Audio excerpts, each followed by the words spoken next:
ونستغفره ونؤمن به ونتوكل عليه ونعوذ بالله من شرور أنفسنا ومن سيئات أعمالنا من يهده الله فلا مضل له ومن يضلل فلا هادي له وأشهد أن لا إله إلا الله وحده لا شريك له وأشهد أن محمدا عبده ورسوله أما بعد فإن خير الحديث كتاب الله وخير الهدي هدي محمد صلى الله عليه وسلم وشر الأمور محدثاتها وكل محدثة بدعة وكل بدعة ضلالة وكل ضلالة في النار. أعوذ بالله من الشيطان الرجيم. يا أيها الذين آمنوا اتقوا الله حق تقاته ولا تموتن إلا وأنتم مسلمون. يا أيها الناس اتقوا ربكم الذي خلقكم من نفس واحدة وخلق منها زوجها وبث منهما رجالا كثيرا ونساء واتقوا الله الذي تساءلون به والأرحام إن الله كان عليكم رقيبا. يا أيها الذين آمنوا اتقوا الله وقولوا قولا سديدا يصلح لكم أعمالكم ويغفر لكم ذنوبكم ومن يطع الله ورسوله فقد فاز فوزا عظيما. وقال تعالى في موضع آخر وقرن في بيوتكن ولا تبرجن تبرج الجاهلية الأولى وأقمنا الصلاة وآتينا الزكاة وأطعنا الله ورسوله إنما يريد الله ليذهب عنكم الرجس أهل البيت ويطهركم تطهيرا. واجب الاحترام علماء کرام، ذمہ داران جمعیت، ہمارے دین شہر ملت اسلامیہ کے غریب نوجوانوں، پیارے بچوں، پردہ نشین ماں اور بہنوں،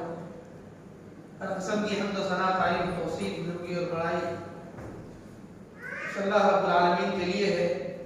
جو ہم تمام کا خالق و مالک، پروردگار و پالنہار ہے، جو اپنی ذات میں،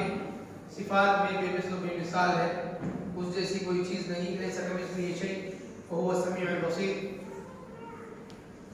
بعد وہ درود و سلام نازل ہو تمام انبیاء کرام پر جنہیں اللہ تبارک و تعالیٰ کے بعد دیگر یہ سورہ زمین پر بسنے والی انسانیت کی رشد و ہدایت کے لیے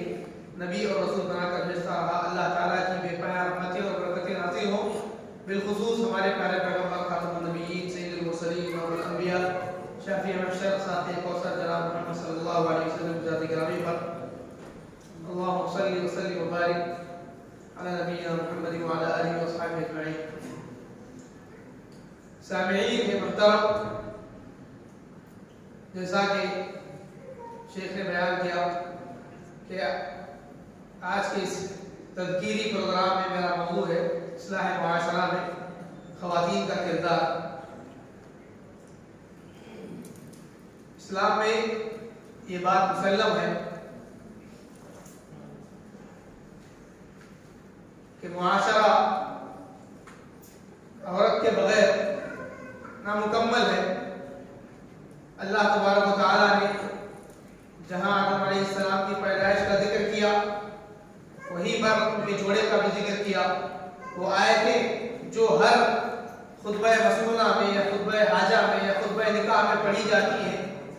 اس آیت میں اس خطبے میں ہمیشہ جو آیتیں سنتے ہیں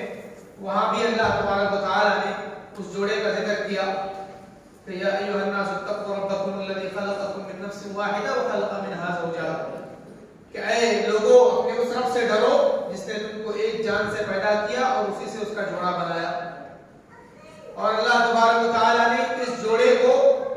اپنی نشانیوں میں سے بتایا، اپنی آیات میں سے اللہ تبارک و تعالیٰ نے بتایا کہ عورت کی تخلیق یہ اللہ تبارک و تعالیٰ کی نشانیوں میں سے ہے، اور مرد اور عورت کا جوڑا بننا یا ایک جوڑے میں ان کا عقد ہونا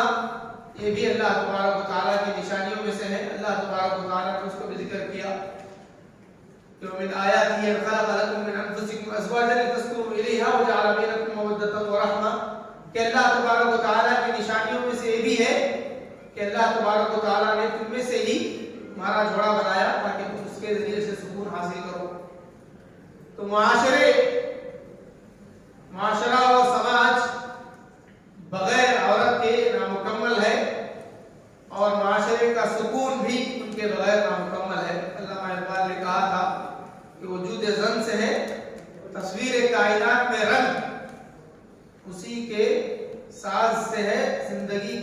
سوز درو کہ اگر ہم دنیا کو ایک تصویر مان لیں تو اس تصویر کے رنگ و روپ وہ عورت کی وجہ سے ہے، اگر وہ نہیں تو یہ تصویر نامکمل ہے۔ بالکل اسی طرح اسلامی معاشرہ، اسلامی معاشرے کی تربیت، اس کی تہذیب اور اس کی اصلاح جس طریقے سے ایک مرد پر عائد ہوتی ہے، بالکل اسی طرح اس کی اصلاح کرنے کی، معاشرے کی اصلاح کرنے کی ذمہ داری عورتوں پر بھی عائد ہوتی ہے۔ اس لیے کہ اسلام نے اس کو بہت بڑا درجہ دیا ہے، اتنا بڑا درجہ کہ اتنا بڑا درجہ مردوں کو نہیں دیا گیا، بچوں کو نہیں دیا گیا، لڑکوں کو نہیں دیا گیا، لیکن لڑکیوں کو دیا گیا۔ آپ نے عورتوں کی فضیلت پر بہت ساری فضیلتیں سنی ہوں گی، جس میں عام طور پر علماء کرام بیان کرتے ہیں کہ اسلام کے آنے سے پہلے عورتوں کے ساتھ کیسا کیسا ظلم روا رکھا جاتا تھا اور ان کی پیدائش کو ہی منحوس سمجھا جاتا تھا، لیکن اسلام نے اس کی پیدائش کو مبارک بتایا۔ اسلام نے اس کے ہر روح کو عزت دی، مقام عطا کیا اور اس کا درجہ اونچا کیا۔ ہر روح میں پیدائش کو مبارک بتایا اس اعتبار سے کہ اللہ کے نبی صلی اللہ علیہ وسلم نے فرمایا کہ من ولد له بنت فلم يلدها ولم يهنها ولم يؤثر عليها ولده ادخله الله بها الجنہ، کہ جس آدمی کو لڑکی ہو، جس آدمی کے ہاں لڑکی کی پیدائش ہو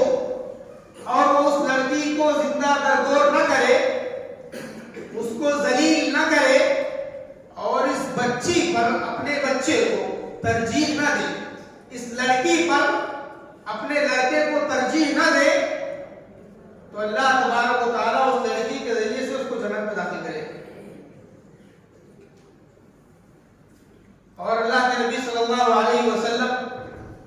نے حضرت عائشہ صدیقہ رضی اللہ تعالیٰ عنہا کو کہا تھا، جب انہوں نے ایک عورت کا قصہ سنایا اللہ کے نبی صلی اللہ علیہ وسلم کو کہ میرے ہاں ایک عورت اپنی 2 بیٹیوں کو لے کر کے آئی، وہ بھوکی تھی، اس کی بچیاں بھی بھوکی تھی، اس نے مجھ سے کچھ مانگا، میرے پاس بھی دینے کے لیے کچھ نہیں تھا، میں نے اس کو ایک کھجور دیا تو اس ماں نے کھجور کے 2 ٹکڑے کیے اور اپنی بچیوں کے درمیان تقسیم کر دیا، خود کچھ نہیں کھایا، بچیوں کو کھلا کر کے وہ یہاں سے چلی گئی۔ مائی عائشہ صدیقہ رضی اللہ عنہا نے جب یہ واقعہ سنایا تو اللہ کے نبی صلی اللہ علیہ وسلم نے ان سے کہا تھا کہ من ابتلي من هذه البنات شيئا فصبر عليهم، کہ جو آدمی ان بچیوں کے بارے میں، کسی چیز کے بارے میں آزمایا جائے اور وہ اس پر صبر کرے، الا كان له سترا من النار،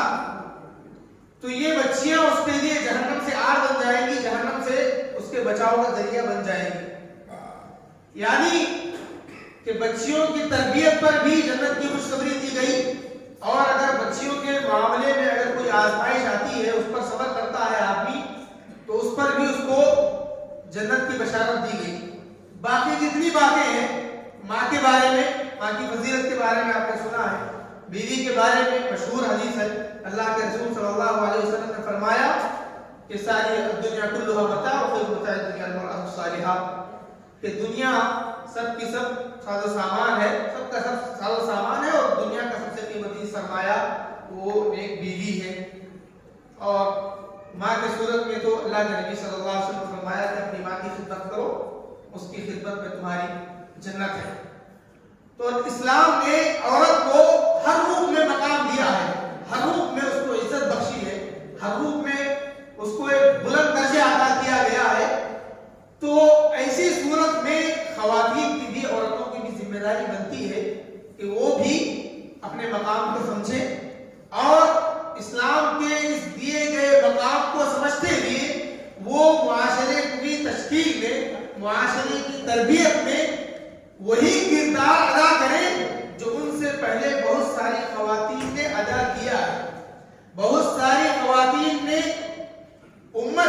کے بچوں، اس کے جوانوں کی تربیت، بہترین تربیت کرتے ہوئے جو ذمہ داری امت کی پہلی عورتوں نے ادا کیا ہے، وہی ذمہ داری آج کے عورتوں کو، خواتین کو ادا کرنے کی ضرورت ہے۔ چند نمونے میں آپ کے سامنے پیش کروں گا تاکہ ہمیں آج کے معاشرے کی اصلاح میں عورت کیا کیا کر سکتی ہے اس کا اندازہ ہو جائے۔ اس لیے کہ اصلاح معاشرہ کا جو عنوان ہے، اصلاح معاشرہ میں خواتین کا کردار، تو اس کو اگر اس کے سامنے لگا دیا جائے افساد معاشرہ کہ معاشرے کو بگاڑنے میں خواتین کا کیا کردار ہوگا، تو آپ کو صرف اتنا عنوان ہی کافی ہے کہ کتنا کچھ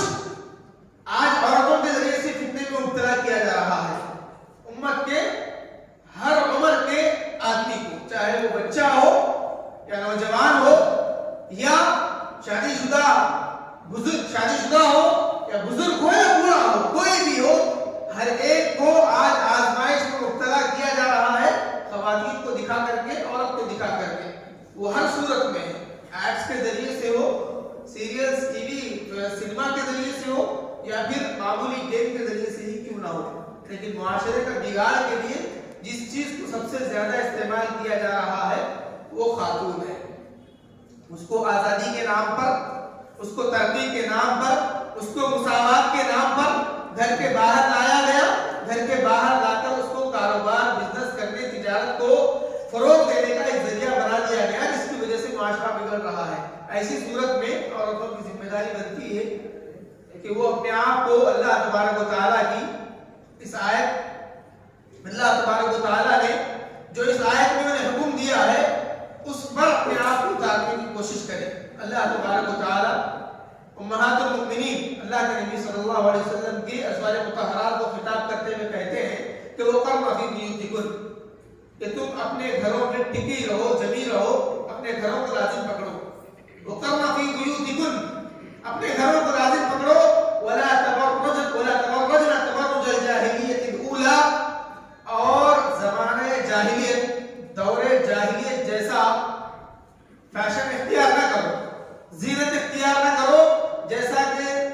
زمانہ جاہلیت میں فیشن تھا ویسا اختیار نہ کرو۔ وَأَقِمْنَ الصَّلَاةَ، نماز قائم کرو۔ وَآتِينَ الزَّكَاةَ، زکات دو۔ وَأَطِعْنَ اللَّهَ وَرَسُولَهُ، اور اللہ تبارک و تعالی اور اس کے رسول کی اطاعت کرو، فرما برداری کرو۔ اللہ تبارک و تعالی اس کے بدلے میں چاہتا کیا ہے؟ انما یرید اللہ لیذھب عنکم الرجس، اللہ تبارک و تعالی تم سے گندگی کو دور کرنا چاہتا ہے۔ اے اللہ کے نبی صلی اللہ علیہ وسلم کی گھر والیوں، اللہ تبارک و تعالی تم سے گندگی کو دور کرنا چاہتا ہے اور تم کو مکمل پاک کرنا چاہتا ہے۔ اس کے بعد اللہ تعالی کہتے ہیں وَاذْكُرْنَ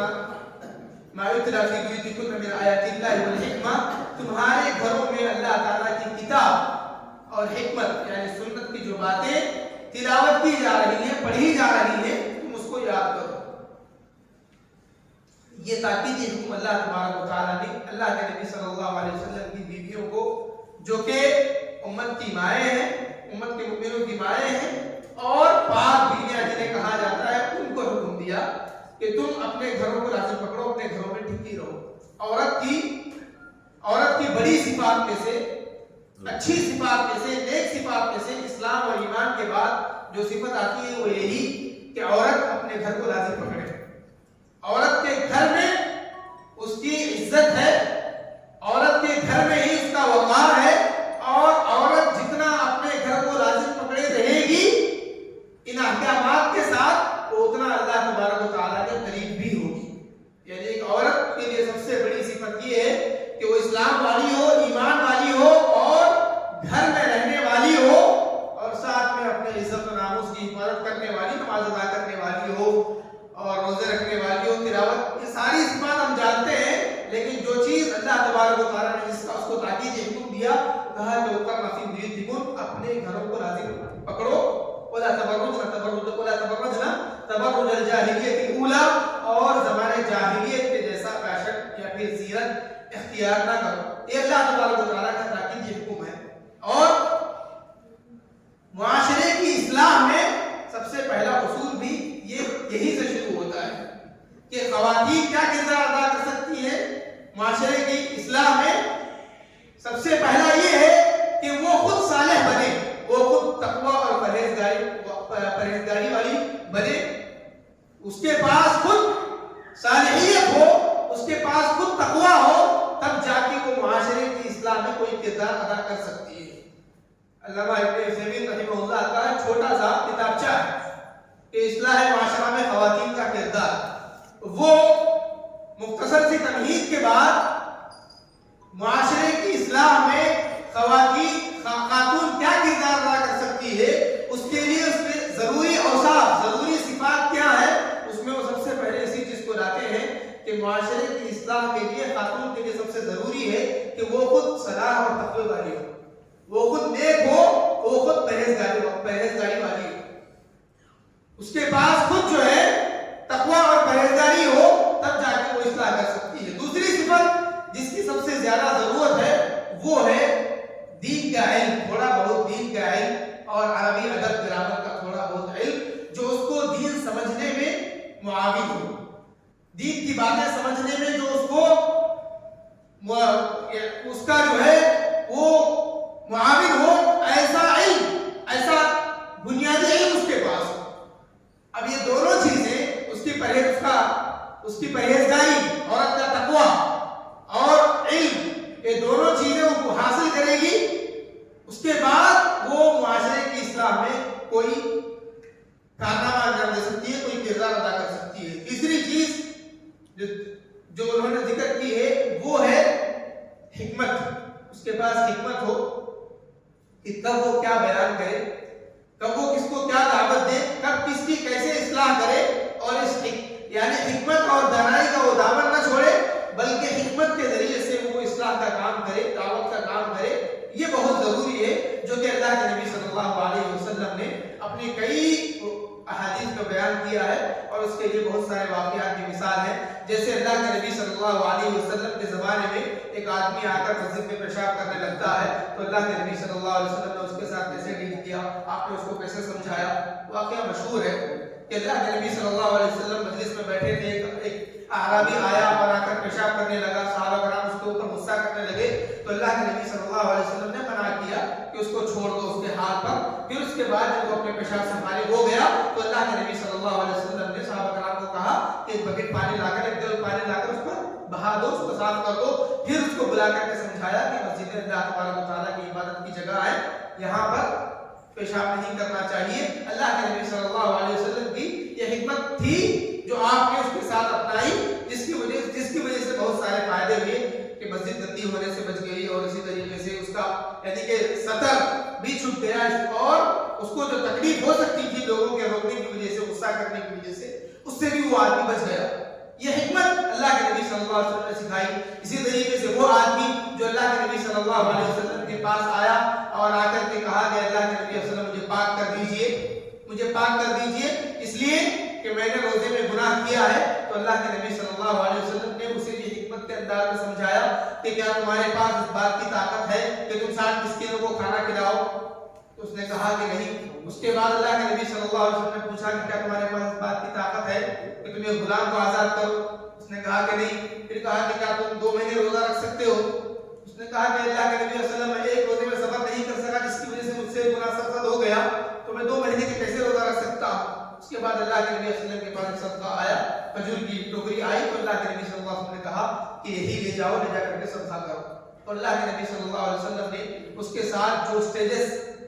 جو مرتبے اس کو اللہ کے نبی صلی اللہ علیہ وسلم نے بتائے، اور جس انداز سے اللہ کے نبی صلی اللہ علیہ وسلم نے اس کو سمجھایا، یہ بھی اللہ کے نبی صلی اللہ علیہ وسلم نے حکمت سکھائی۔ اسی طریقے سے ایک صحابی جنہوں نے نماز میں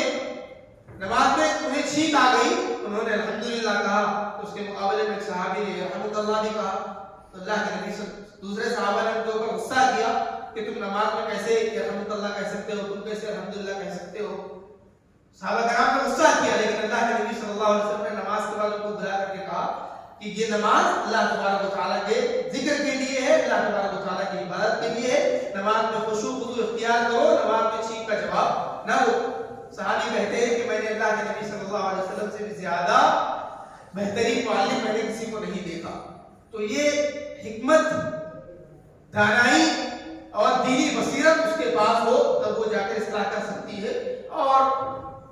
اسی طریقے سے چوتھی چیز یہ ہے کہ حسن تربیت. عورت اگر معاشرے کی اصلاح میں بہترین کردار ادا کرنا چاہتی ہے تو اس کو چاہیے کہ وہ اچھی تربیت کرے اپنے بچوں کی خود. وہی اس کا سب سے بڑا کردار ہے معاشرے کی اصلاح میں کہ وہ اپنے بچوں کی خود اچھی تربیت کرے, بہترین تربیت کرے. اس کے ذریعے سے, اس کی تربیت کے ذریعے سے معاشرہ خود بخود نیک بن جائے گا. یہ 4 نکات ہیں جو علامہ ابن عثیمین رحمہ اللہ نے معاشرے کی اصلاح میں خاتون کے کردار پر کہی ہے کہ اس کے ذریعے سے معاشرہ یعنی کہ صالح بن سکتا ہے اور ایک خاتون معاشرے کی صحیح تربیت کر سکتی ہے. اور عورتوں کے اس کردار پر بہت ساری زندہ جاگیر مثالیں ہیں, جس میں یعنی مثال کے طور پر امام بخاری رحمہ اللہ ہے, امام احمد بن حنبل رحمہ اللہ ہے, امام شافعی رحمہ اللہ ہے. یہ تینوں بھی امام ہیں اور تینوں کو آپ جانتے ہیں اچھے طریقے سے. تینوں کی جو تربیت کی ہے ان کی ماؤں نے کی ہے. امام احمد بن حنبل رحمہ اللہ, ان کے والد کا انتقال ہوا جبکہ وہ 3 سال کے تھے. امام شافعی رحمہ اللہ کے والد کا انتقال ہوا جبکہ وہ 2 سال کے تھے. اور امام بخاری رحمہ اللہ کا انتقال, وہ ان کے والد وہ اس وقت انتقال ہوا جبکہ وہ بھی شاید 5 سال کے تھے. تینوں کی تربیت ان کی ماؤں نے کی, اتنی بہترین تربیت کی کہ وہ بعد میں امام بنے. امام شافعی رحمہ اللہ اپنے بارے میں کہتے ہیں کہ میری ماں مجھے قرآن حفظ کروانے کے لیے میرے ساتھ چمٹی رہتی تھی, لگی رہتی تھی. اتنا انہوں نے میری پابندی کروائی حفظ کے بارے میں, قرآن حفظ کرنے کے بارے میں, کہ میں جب 7 سال کا تھا تو میں قرآن حفظ کر چکا تھا. اور جب وہ 10 سال کے ہوئے تو امام مالک رحمہ اللہ کی کتاب موطا کو انہوں نے یاد کر لیا تھا. اور جب وہ 20 سال کے ہوئے تو مکہ کے بڑے بڑے علماء نے ان کو فتویٰ دینے کی اجازت دی کہ آپ فتویٰ دے سکتے ہیں, آپ اپنا درس دے سکتے ہیں. لیکن 7 سال کی عمر میں وہ اپنی والدہ کی تربیت کی وجہ سے حافظ بنے اور ایک بہت بڑی حدیث کی کتاب کے حافظ بنے موطا امام مالک رحمہ اللہ کے 10 سال کی عمر میں. اور امام احمد بن حنبل رحمہ اللہ کہتے ہیں کہ میرے والد کا انتقال ہوا تو میری ماں نے میری پوری تربیت کی, اتنی تربیت کی کہ فجر سے پہلے مجھے جگاتی تھی, مجھے تیار کرتی تھی, نماز کے لیے مجھے مسجد تک چھوڑنے کے لیے آتی تھی. یہ ان کی تربیت تھی. اور وہ کہتے ہیں کہ وہ میرے بارے میں بہت زیادہ ڈرتی تھی اس لیے کہ میں چھوٹا تھا. اور کبھی کبھی ایسا ہوتا تھا جب انہیں جانا نہیں ہوتا تھا مسجد تو وہ فجر کی اذان تک ان کو انتظار کرتی تھی کہ فجر کی اذان جب ہو جائے, جگا کر کے رکھتی تھی, لیکن فجر کی اذان تک انتظار کرتی رہتی تھی کہ جب فجر کی اذان ہو جائے تو لوگ نکلیں گے تو تم لوگوں کے ساتھ ہو کر مسجد چلے جانا, اکیلے نہ جانا. یعنی ایک طرف بچے پر ڈر بھی تھا لیکن دوسری طرف اس کی نیکی کا اور اس کی اچھی تربیت کا انہیں جو ہے جذبہ بھی تھا کہ میں میرے بیٹے کی کیسے اچھی تربیت کر سکتی ہوں. اور امام بخاری رحمہ اللہ کی والدہ کا تو آپ نے واقعہ سنا ہوگا کہ ان کی بینائی چلی گئی تھی. تو ان کی والدہ اتنی روتی تھی, اتنا تہجد ادا کرتی تھی, اتنا روتی تھی کہ ایک دن ان کے خواب میں ابراہیم علیہ السلام آئے اور انہوں نے کہا کہ اللہ تبارک و تعالیٰ نے تمہاری دعاؤں کو, تمہارے رونے کو اور تمہاری اللہ تبارک و تعالیٰ نے اس عبادت کو قبول کر لیا اور تمہارے بیٹے کی بینائی کو اللہ تعالیٰ نے واپس کر دیا ہے. صبح جب وہ جاگی تو امام بخاری رحمہ اللہ کی بینائی واپس لوٹ چکی تھی. یہ تینوں کے تینوں بڑے بڑے امام بنے جن کو سب آج جانتے بھی ہیں, ان کے علم سے آج ہم فائدہ اٹھاتے ہیں اور سب کی تربیت ان کی ماؤں نے کی تھی. تو یہ دینی تربیت ہے, یہ بہت بڑا کردار ہے. اسی طریقے سے صحابیات میں بھی بہت ساری مثالیں ہیں جنہوں نے معاشرے کی اصلاح میں بہت بڑا کام کیا. جیسے حضرت ام سلیم جن کو رمیسہ بنت ملحان ہے, یہ ان کے ہر اعتبار سے ان کی زندگی میں ہماری ماؤں اور بہنوں کے لیے نمونہ موجود ہے. یہ حضرت انس رضی اللہ تعالیٰ عنہ کی والدہ ہے. وہ مسلمان ہو گئی تو ان کے شوہر ان کے پاس آتے ہیں, آ کر کہتے ہیں کہ کیا تم بے دین ہو چکی ہو؟ تو کہتی ہے کہ میں بے دین نہیں ہوئی ہوں, بددین نہیں ہوئی ہوں, میں نے اسلام قبول کیا ہے. پھر اس کے بعد وہ اپنے مالک بن نضر ان کے شوہر تھے, وہ باہر جاتے ہیں تو ان کا کوئی دشمن کو قتل کر دیتا ہے. اس دوران حضرت انس رضی اللہ تعالیٰ عنہ کو وہ تلقین کرتے ان کو مسلمان بناتی ہے. حضرت انس رضی اللہ تعالیٰ عنہ کو حضرت انس رضی اللہ تعالیٰ عنہ کو لا کر کے اللہ کے نبی صلی اللہ علیہ وسلم کی خدمت میں پیش کرتی ہے. ایک طرف دینی جذبہ ان کا ہے, دینی جذبہ. شوہر وہ تو کافر تھے, وہ چلے گئے, لیکن بچہ ہے, بچے کی صحیح تربیت کر لوں, تربیت کی. حضرت انس رضی اللہ تعالیٰ عنہ کو لے کر اللہ کے نبی صلی اللہ علیہ وسلم کی خدمت میں حاضر ہوئی, کہا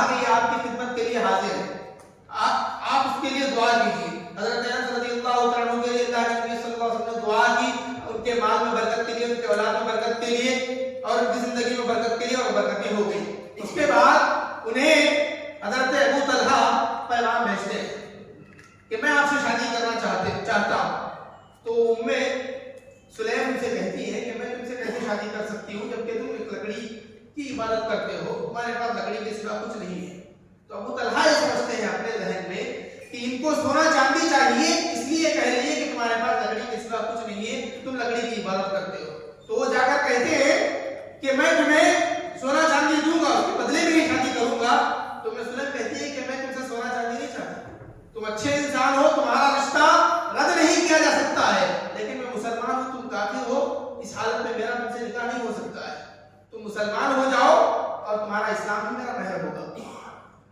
تو ابو طلحہ مسلمان ہو گئے، پھر ان سے انہوں نے نکاح کیا۔ اور صحابہ کہتے ہیں کہ سب سے بہترین مہر اور سب سے قیمتی مہر سلیم کا تھا کہ انہوں نے اسلام کو اپنا مہر بنایا اور ابو طلحہ رضی اللہ عنہ سے انہوں نے شادی کی۔ یہ یعنی آج بھی ہے بہت ساری مائیں اور بہنیں جو اسلام کو اتنا عزیز رکھتی ہیں اور رکھ سکتی ہیں، اور اس بارے میں پہلے تفصیل اور تبصرے کا موقع نہیں ہے۔ اس کے بعد ایک طرف ان کی اسلام سے محبت ہوئی، اللہ کے نبی صلی اللہ علیہ وسلم سے محبت ہوئی، آپ کی خدمت کی، آپ کی خدمت کا جذبہ دیکھیے، تربیت کا جذبہ دیکھیے۔ تیسری طرف ابو طلحہ سے شادی کے بعد انہیں ایک بچہ ہوتا ہے، وہ بچے کا انتقال ہو جاتا ہے۔ بچے کے انتقال کے بعد وہ بچے کو جو ہے گھر کے کونے میں رکھ دیتی ہے۔ جب ابو طلحہ آتے ہیں تو انہیں جو ہے کھانا پیش کرتی ہیں، پھر اس کے بعد تیار ہوتی ہیں، پھر رات گزارتی ہیں۔ اس کے بعد رات گزارنے کے بعد ابو طلحہ سے کہتی ہیں کہ میں ایک مثال دیتی ہوں کہ کوئی قوم، کوئی لوگ، کچھ لوگ آپ کے پاس کوئی چیز عاریتاً رکھتے ہیں، یعنی تھوڑے دنوں کے لیے کوئی چیز آپ کو دیتے ہیں، عاریتاً کی چیز آپ کے پاس ہماری امانت ہے، پھر چند دن کے بعد وہ لوگ اپنی امانت واپس لے لیتے ہیں، تو کیا اس پر آپ کو کچھ دکھ ہوگا؟ ابو طلحہ کہتے ہیں کہ اس میں کوئی دکھ نہیں ہوگا، اس لیے کہ وہ چیز انہیں کی ہے تو انہوں نے واپس لے لیا۔ تو کہتی ہے کہ آپ کو اللہ تعالیٰ نے ایک بیٹا دیا تھا، وہ بیٹے کا انتقال ہو چکا ہے اور میں نے آپ کو نہیں بتایا، کہیں میں آپ کو دکھ نہ دوں، اس لیے کہ ابھی آپ کام سے واپس آئے ہیں۔ تو ابو طلحہ غصے میں آ جاتے ہیں، کہتے ہیں کہ تم ایسا کیسے کر سکتی ہو، تم ایسا کیسے کر سکتی ہو؟ پھر وہ اللہ کے نبی صلی اللہ علیہ وسلم کے پاس گئے، جا کر کے سنایا کہ سلیم نے میرے ساتھ ایسا ایسا کیا ہے۔ تو اللہ کے نبی صلی اللہ علیہ وسلم نے دعا کی کہ بارک اللہ فی لیلتکما، بارک اللہ لکما فی غابر اللیلہ، کہ اللہ تبارک و تعالی تمہاری گزری ہوئی رات میں برکت دے۔ تو اللہ کے نبی صلی اللہ علیہ وسلم کی اس دعا سے انہیں پھر اولاد ہوتی ہے جس کا نام عبداللہ تھا، اور پھر ان کے جو لڑکا پیدا ہوا اسرا، اللہ کے نبی صلی اللہ علیہ وسلم کی دعا سے عبداللہ، ان کے پھر 9 لڑکے ہوئے جو سب کے سب قرآن کے حافظ ہیں۔ تو ایک طرف اس عورت کا صبر دیکھیے، اس کی قوت برداشت دیکھیے، حکمت دیکھیے، یعنی بہت ساری چیزیں ہیں۔ تو یہ ان کا کردار ہے ایک معاشرے کی اصلاح میں کہ کیسے معاشرہ بنتا ہے، کیسے معاشرہ بنایا جاتا ہے اپنے بیٹے کے ساتھ، اپنے شوہر کے ساتھ، اور اسی طریقے سے ان کی عام جو بہادری ہے وہ بھی دیکھ لیجیے۔ ابو طلحہ جنگ میں شریک تھے، سلیم کے پاس خنجر تھا، ابو طلحہ کہتے ہیں کہ اللہ کے نبی صلی اللہ علیہ وسلم یہ تو علاج کرنے کے لیے یہاں ہے، مریضوں کا جو زخمی ہے ان کا علاج کرنے کے لیے جنگ میں شریک ہوتی تھی خواتین صحابیات، تو لیکن ان کے پاس خنجر ہے۔ تو اللہ کے نبی صلی اللہ علیہ وسلم نے سلیم کو بلا کر کے پوچھا کہ تم نے خنجر کیوں رکھا ہے؟ تو سلیم نے کہا تھا کہ میں نے خنجر اس لیے رکھا ہے تاکہ کوئی مشرک قریب آئے تو میں اس کا پیٹ کاٹ دوں۔ تو یعنی اتنی بہادری بھی تھی بیک وقت، تو اللہ کے نبی صلی اللہ علیہ وسلم اس پر آ کر خاموش ہو گئے۔ تو یہ ان کا کردار تھا۔ اور آخری بات حضرت عائشہ رضی اللہ عنہا کے بارے میں، وہ بھی ایک خاتون ہے لیکن انہوں نے امت کے لیے اتنا کام کیا کہ جس طریقے سے ابو ہریرہ رضی اللہ عنہ مردوں میں سب سے زیادہ حدیثیں روایت کرنے والے ہیں، ویسے ہی عورتوں میں حضرت عائشہ صدیقہ رضی اللہ عنہا سب سے زیادہ حدیثیں روایت کرنے والی خاتون صحابیہ ام المؤمنین رضی اللہ عنہا۔ تو معاشرے کی اصلاح میں آج بہت سخت ضرورت ہے، اس لیے کہ مرد تو الحمدللہ باہر کی اصلاح میں بہت کچھ لگے ہوئے ہیں، لیکن خواتین کو ضرورت ہے، خواتین کی پہنچ بہت دور تک بھی ہوتی ہے اور ان کا میدان وسیع ہوتا ہے، گھر کے اندر ہی صحیح لیکن بہت وسیع ہوتا ہے، اور اگر وہ چاہتی ہے تو بہت کچھ اصلاح کر سکتی ہے، بہت کچھ اصلاح ہو سکتی ہے دعوتی سرگرمیوں کے ذریعے سے اور اصلاح کے دو چند بول کے ذریعے سے۔ غیبت کا خاتمہ ہو سکتا ہے اور بہت ساری چیزوں کا خاتمہ ہو سکتا ہے. اللہ تبارک و تعالیٰ سے دعا ہے کہ اللہ تبارک و تعالیٰ سارے ہی مسلمان خواتین کو انہیں توفیق نصیب فرمائے. اللہ تبارک و تعالیٰ معاشرے کی اصلاح میں انہیں اپنا کردار ادا کرنے کی توفیق نصیب فرمائے. اللہ تبارک و تعالیٰ انہیں سنت فراہم کرنے کی توفیق نصیب فرمائے. آمین. صلی اللہ وسلم علی نبینا محمد وعلی آلہ وصحبہ اجمعین. وآخر دعوانا